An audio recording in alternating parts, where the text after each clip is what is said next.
Sleep paralysis is one of the strangest, most fascinating, yet horrifying experiences one can have. It's the feeling of being unable to move when waking up, aware of your surroundings, yet trapped in a state between sleep and wakefulness. I'd heard unsettling stories about it long before I experienced it myself.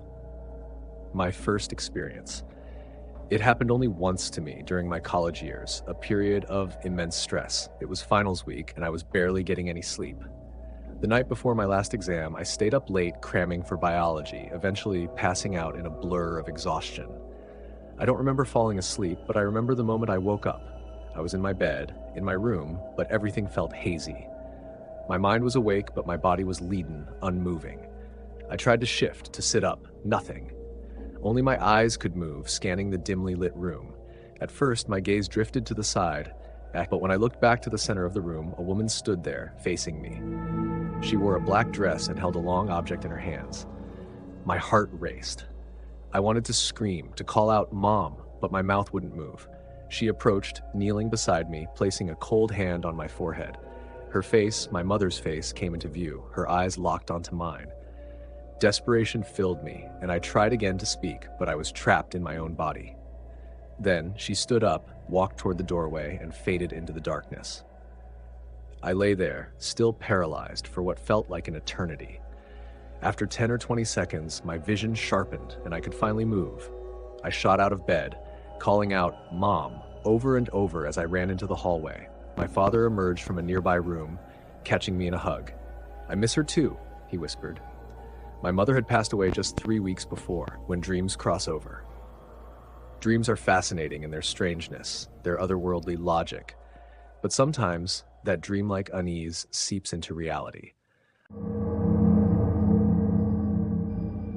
I found that out one night during REM sleep, tangled in a nightmare about a creature stalking me through the woods. When I woke up, well, almost woke up, things took a darker turn. I felt awake, yet I couldn't move. A faint, mechanical hum filled my ears, rhythmic and unsettling. It grew louder, each repetition bringing it closer. I tried to scream, but my body was unresponsive. My gaze locked onto my closet, specifically the crack in its door, a door I never leave open. Through the gap, I saw a face, twisted and stretched with an unnaturally wide, open-mouthed grin.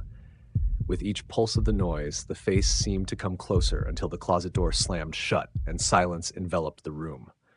I regained control of my body soon after, bolting to my parents' room, begging my dad to check the closet with me. Of course, there was nothing inside, but my dad, who had also experienced sleep paralysis, tried to reassure me. It didn't ease the lingering terror.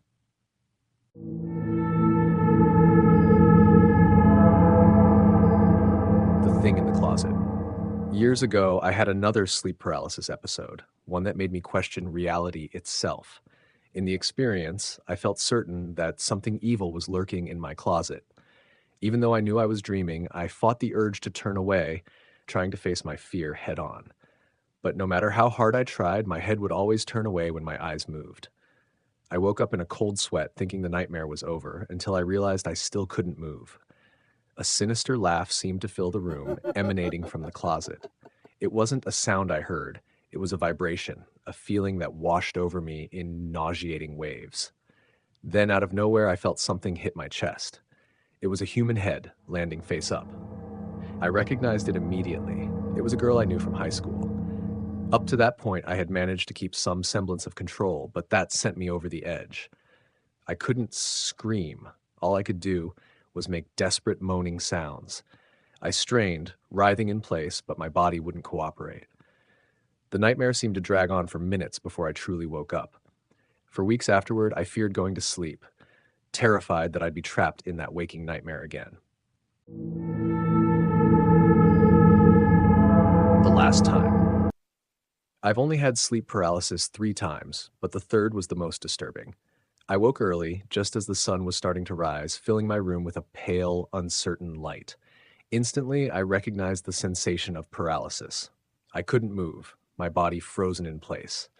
Then I heard heavy footsteps climbing the stairs to my bedroom, my brothers, followed by my sisters, then my parents. They entered the room one by one, their faces wet with tears, yet they all seemed unnaturally tall.